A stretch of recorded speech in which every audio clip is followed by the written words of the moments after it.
من المصطفى محمد النبي الهدى الذي لا ينطق عن الهوى إن هو إلا وحي يوحى وعلى آله وأصحابه أهل الصدق والوفاء اللهم اجعلنا ممن اتبعهم بإحسان إلى يوم الجزاء أما بعد فيا أيها الإخوان أوصيكم ونفسي بتقوى الله وطاعته لعلكم تفلحون.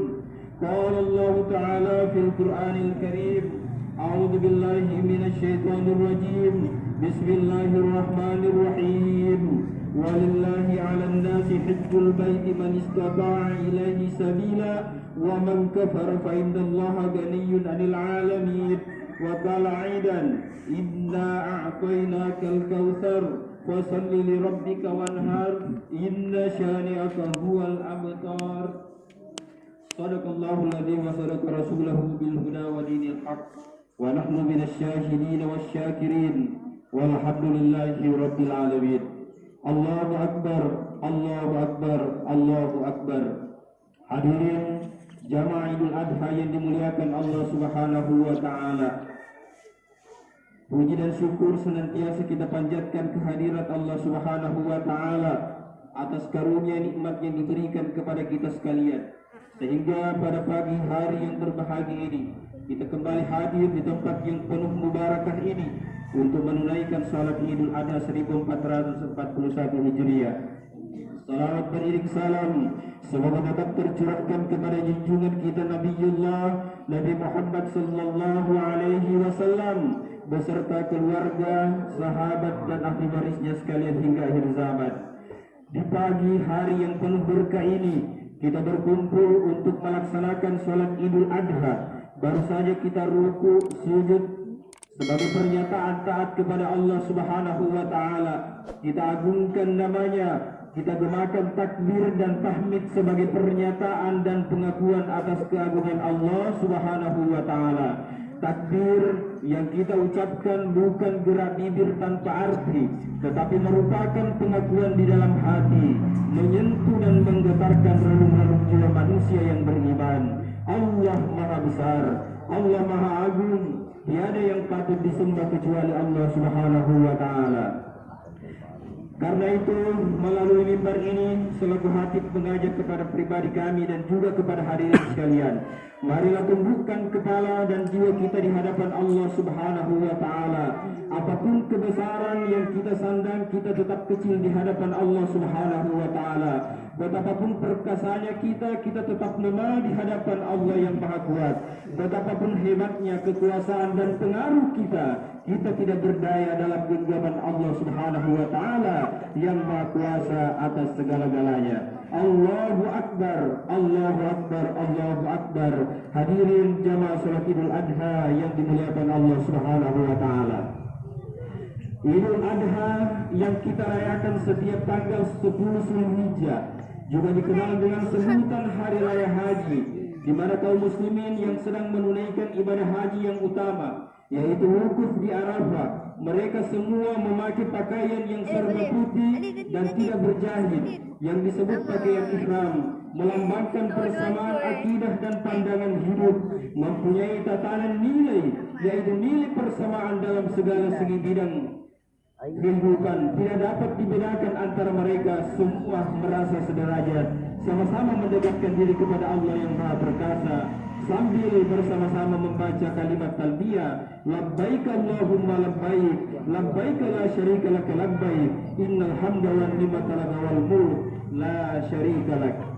Aku sambut panggilanmu ya Allah, aku penuhi panggilanmu, tiada sekutu bagimu ya Allah. Segala puji dan kebesaran adalah milikmu dan segala kerajaan milikmu, tidak ada sekutu bagimu.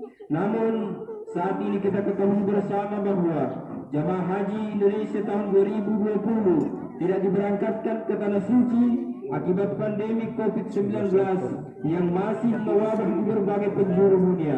Hal ini dilakukan pemerintah tentu untuk menjaga keselamatan jiwa jamaah dari tertular virus corona. Pemerintah Arab Saudi pun tidak mengizinkan jamaah dari luar negeri untuk menjalankan rukun Islam yang kelima ini. Hanya warga Arab Saudi dan warga asing yang berada di Arab Saudi saja yang diperkenankan untuk melaksanakan ibadah haji, dan itu pun dengan pembatasan jumlah dan peraturan yang sangat ketat.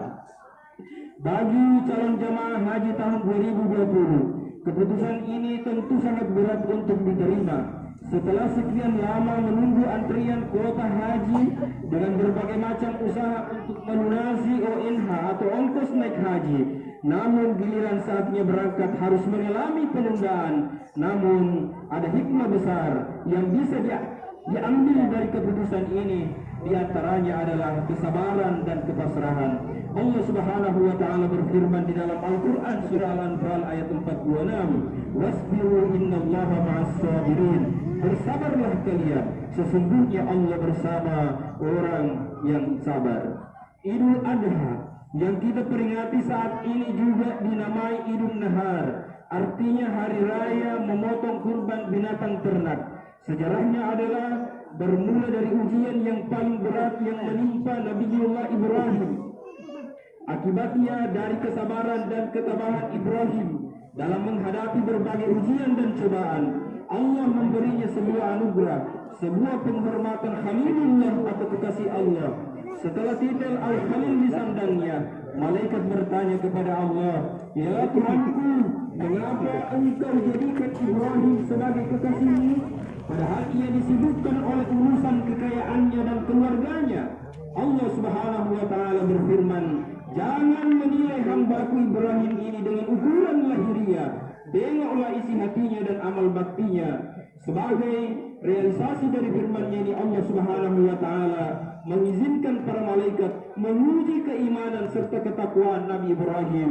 Ternyata kekayaan dan keluarganya tidak membuatnya lalai dari taatnya beribadah kepada Allah Subhanahu wa taala. Dalam kitab Misyakatul Anwar disebutkan bahwa konon Nabi Ibrahim memiliki kekayaan 1000 ekor domba, 300 lembu dan 100 ekor unta. Riwayat lain mengatakan kekayaan Nabi Ibrahim mencapai 12.000 ekor ternak, suatu jumlah yang menurut ukuran di zamannya tergolong milioner. Ketika pada suatu hari Ibrahim ditanya oleh seseorang, "Milik siapa ternak sebanyak ini wahai Ibrahim?" Maka dijawabnya, "Ini adalah kepunyaan Allah Subhanahu wa taala, tetapi kini masih milikku. Sewaktu-waktu bila Allah menghendaki aku serahkan semuanya. Jangankan cuma ternak, bila Allah meminta anak kesayanganku Ismail, niscaya akan aku serahkan juga." Ibnu Katsir dalam tafsir Al-Qur'anul Azim mengemukakan bahwa pernyataan Nabi Ibrahim yang akan mengorbankan anaknya jika dikehendaki oleh Allah itulah yang kemudian dijadikan bahan ujian, yaitu Allah menguji iman dan takwa Nabi Ibrahim melalui mimpinya yang hak agar ia mengorbankan putranya yang kala itu masih berusia 7 tahun, anak yang elok rupawan, sehat lagi kekatan ini, supaya dikorbankan dan disembelih dengan menggunakan tangannya sendiri. Sungguh sangat mengerikan. Peristiwa spektakuler itu dinyatakan di dalam Al-Quran. "Walamma balaga ma'ahu sayyaqal, ya bunayya, inni arakul manami inni azbahuka fansur madza tara qala, ya abati fa'al ma tu'maru satajiduni insyaallah minas sabirin." Artinya, maka tatkala anak itu sampai pada umur sanggup berusaha bersama dengan Ibrahim berkata, "Hai anakku, sesungguhnya aku melihat di dalam mimpi bahwa aku menyembelihmu, maka pikirkanlah apa pendapatmu." Ismail menjawab, "Wahai bapakku, apa yang diperintahkan kepadamu, insya Allah engkau akan mendapatkan termasuk orang-orang yang bersabar." Allahu Akbar, Allahu Akbar, Allahu Akbar, walillahil hamd. Alhasil, ketika keduanya siap melaksanakan perintah Allah Subhanahu wa taala, iblis datang menggoda sang ayah, datang menggoda sang anak dan sang ibu silih berganti. Akan tetapi Nabi Ibrahim, Siti Hajar, Nabi Ismail tidak tergoda oleh bujuk rayuan iblis yang menggoda agar membatalkan niatnya. Mereka tidak terpengaruh sedikit pun untuk menurunkan niatnya melaksanakan perintah Allah Subhanahu wa taala. Ibrahim kemudian melempar iblis tersebut dengan batu, mengusirnya pergi, dan ini kemudian menjadi salah satu rangkaian dalam pelaksanaan ibadah haji, yakni melempar jumroh. Allahu Akbar, Allahu Akbar, Allahu Akbar, walillahil hamd. Ketika sang ayah belum juga mengayunkan pisau di leher putranya Ismail, Ismail mengira ayahnya ragu, seraya ia melepaskan tali pengikat kaki dan tangannya agar tidak muncul suatu kesan bahwa dalam sejarah bahwa sang anak menurut untuk diberikan karena dipaksa. Ia meminta ayahnya mengayunkan pisau sambil berpaling supaya tidak melihat wajahnya. Nabi Ibrahim memantapkan niatnya. Nabi Ibrahim pasrah bulat-bulat seperti ayahnya yang telah tawakal. Sedetik setelah pisau nyaris digerakkan, tiba-tiba Allah Subhanahu wa Ta'ala berseru dengan firman-Nya menyuruh menghentikan perbuatannya. Tidak usah diteruskan pengorbanan kepada anaknya. Allah Subhanahu wa Ta'ala telah meridai kedua ayah anak memasrahkan tawakal mereka sebagai imbalan keikhlasan mereka. Allah Subhanahu wa Ta'ala menyebutkan dengan penyembelihan seekor kibas sebagai korban sebagaimana diterangkan di dalam Al-Quran surah As-Saffat ayat 107 sampai dengan 110. Wa fadainahu bizibhil azim, dan kami tebus anak itu dengan seekor sembelihan yang besar. Wa tarakna alaihi fil akhirin, kami abadikan untuk Ibrahim itu pujian yang baik di kalangan orang-orang yang datang kemudian.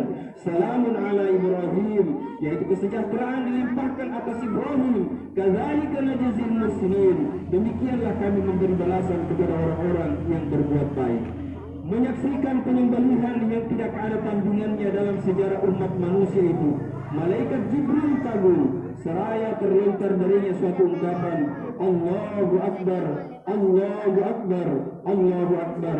Nabi Ibrahim menjawab, La ilaha illallah wallahu akbar, yang kemudian disambung oleh Nabi Ismail, Allahu Akbar walillahil hamd.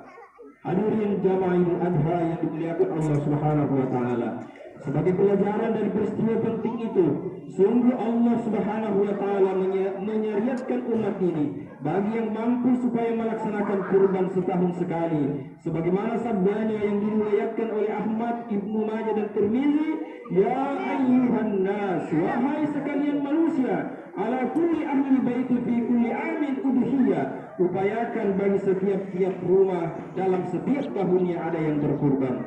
Apa yang digelar Nabi Ibrahim alaihissalam di dalam panggung sejarah peradaban manusia adalah mengorbankan anaknya secara manusiawi, yang menurut naluri dan pikiran orang biasa bahwa tugas itu adalah sesuatu yang amat sulit untuk diterima. Akan tetapi buat keluarga Nabi Ibrahim alaihissalam, hal itu adalah suatu kebahagiaan dan kemuliaan.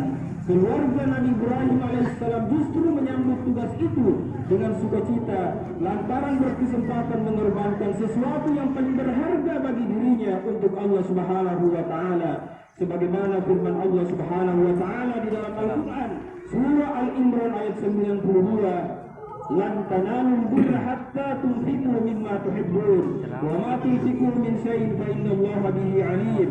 Kamu sekali-kali tidak sampai kepada kebajikan yang sempurna sebelum kamu menafkahkan sebagian harta yang kamu cintai, dan apa saja yang kamu nafkahkan maka sesungguhnya Allah mengetahuinya. Rasa sukacita yang dialami oleh keluarga Nabi Ibrahim alaihissalam untuk berkorban atas pemahaman yang benar tentang nilai kehidupan. Mereka menyadari sepenuhnya bahwa segala sesuatu yang ada di dunia ini, anak, istri, harta, pangkat dan jabatan, semuanya datang dari Allah Subhanahu wa Ta'ala dan pasti akan kembali kepada Allah Subhanahu wa Ta'ala.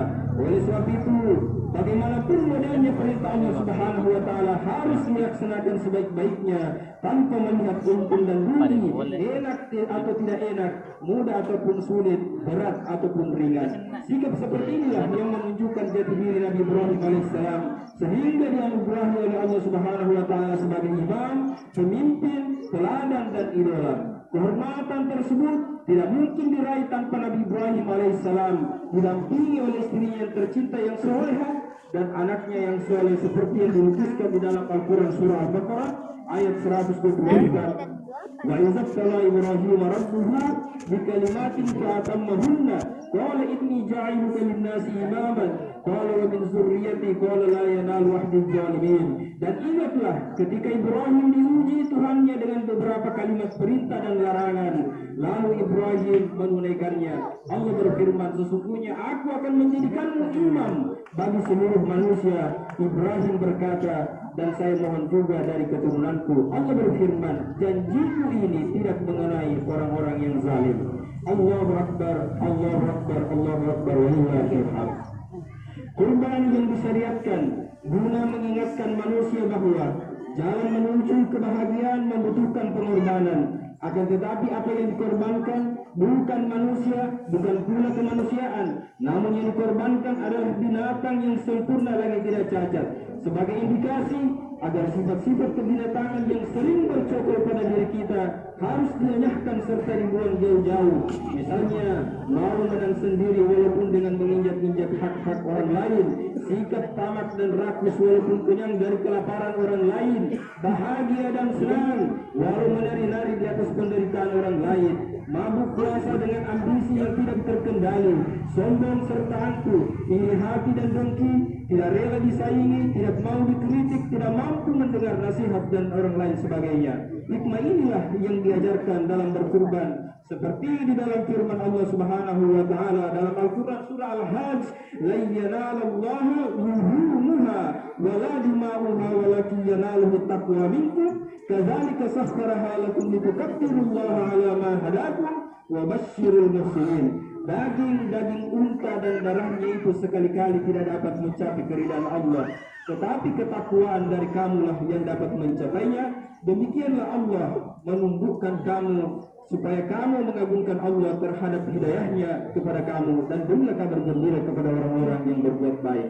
Hadirin yang berbahagia, di samping itu lewat ajaran perintah berkurban, Islam mengajarkan, mendidik serta menyadarkan umat ini bagaimana membangkitkan kepekaan dan kepedulian sosial kita kepada sesama saudara kita yang lain, yaitu membantu terbinanya penentalan persaudaraan yang hakiki, cinta, kasih dan tanggung jawab antara sesama umat, serta terwujudnya pemerataan pendistribusian protein hewani untuk meningkatkan gizi masyarakat dalam rangka menghasilkan sumber daya manusia yang berkualitas sehingga dapat meningkatkan pengabdiannya kepada Allah Subhanahu wa taala dan sesamanya.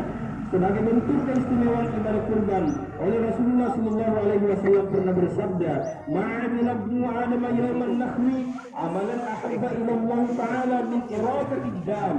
Tidak ada perbuatan manusia pada hari nahar atau 10 Zulhijjah yang paling dicintai oleh Allah Subhanahu wa taala daripada mengalirkan darah atau menyembelih hewan kurban. Mandaha tayyibatan biha nafsuhu muttasiban ajraha Allah kanat laha hijaban minan nar. Barang siapa yang menyembelih kurban dengan baik dan rela hatinya mengharap pahala dari Allah Subhanahu wa taala, maka kurbannya akan menjadi penutup baginya dari api neraka. Salasatuhunna alayya fara'idun wa hunna lakum tatawwu'un al-witru wan nahru wa salatud duha. Ada 3 hal yang bagiku, kata Nabi, adalah fardu ain bagi kamu sekalian, adalah sunnah muakkad, yaitu salat witir, nahar atau berkurban, dan salat duha. Sebagai penutup dari uraian khutbah ini dapat disimpulkan sebagai berikut. Yang pertama, manusia tidak dibenarkan mengorbankan manusia lainnya untuk suatu kepentingan sekalipun adalah kepentingan Tuhan. Yang kedua, seseorang dituntut untuk berkorban baik harta, jabatan dan kedudukan, bahkan jiwa sekalipun, tetapi jangan sekali-kali membawa efek yang merugikan orang lain. Prinsipnya lebih baik berkorban daripada mengorbankan atau jadi korban orang lain. Kemudian yang ketiga, nilai pengorbanan tidak dilihat dari jumlahnya atau kuantitas, tetapi dari niat, kualitas ketulusan dan ikhlas walaupun sedikit yang kita berikan. Kemudian yang keempat, makna lain dari berkurban adalah upaya mereformasi diri, memperbaiki diri sendiri dengan jalan menyembelih serta membunuh watak dan tabiat hewani yang kita miliki, seperti mau menang sendiri, tamak dan ragu serta bakhil, gila kekuasaan, ambisi yang tidak terkendali, sombong dan arogansi, iri hati dan dengki, tidak mau mendengar kritikan dan nasihat, dan lain sebagainya dari segala sifat yang tidak terpuji. Kemudian yang terakhir, ibadah kurban mengandung aspek ilahiyah di samping aspek insaniah.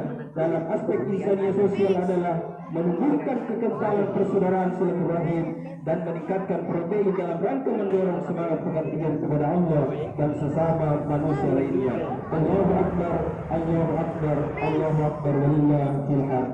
Hadirin rahimakumullah, mudah-mudahan perayaan Idul Adha kali ini mampu membuat kita untuk rela berkorban demi kepentingan agama, bangsa dan negara. Amin amin ya rabbal alamin. Barakallahu li wa lakum fil Qur'anil azim wa nafa'ani wa iyyakum bima fihi min al-ayati wa dhikril hakim wa taqabbalallahu minna wa minkum tilawatahu innahu as-sami'ul 'alim. Aqulu qawli hadha fastaghfirullahal 'azim innahu huwal ghafurur rahim.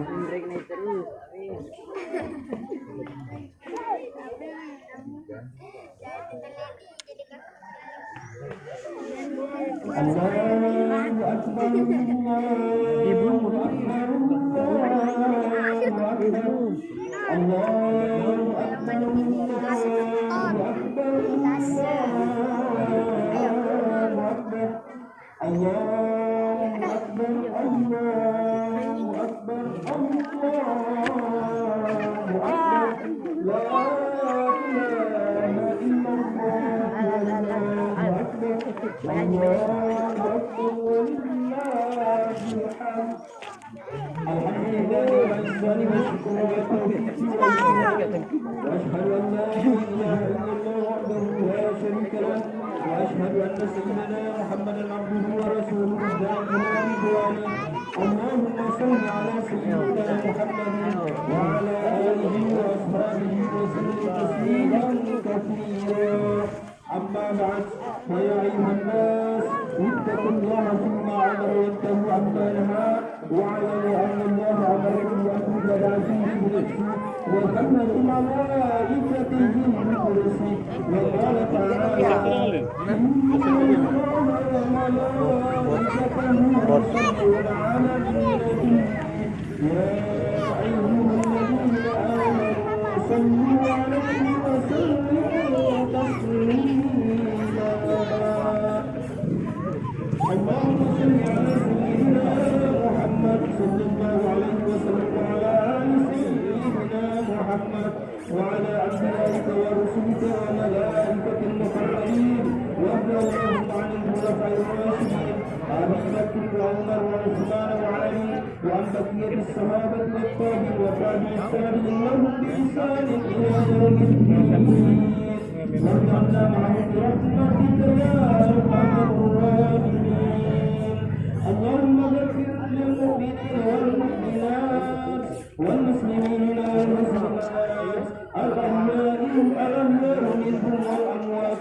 اللهم أعز الإسلام والمسلمين وأذل الشرك والمشركين وانصر عبادك الموحدين وانصر من نصر الدين وانصر من هزم المسلمين ودمر أعداء الدين وبكلمتك إلى يوم الدين.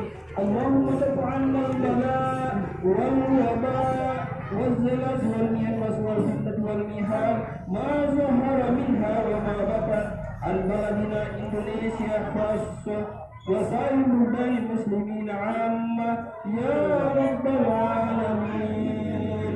ربنا آتنا في الدنيا حسنة وفي الآخرة حسنة وقنا عذاب النار. ربنا ظلمنا أنفسنا وإن لم تغفر لنا وترحمنا لنكونن من الخاسرين. عباد الله إن الله يأمر بالعدل والإحسان وإيتاء ذي القربى وينهى عن الفحشاء والمنكر ويذكركم لعلكم تذكرون واذكروا الله الذي يذكركم واسألوه من فضله فيكم ولذكر الله أكبر. الله أكبر الله أكبر الله أكبر ولله الحمد. السلام عليكم ورحمة الله وبركاته.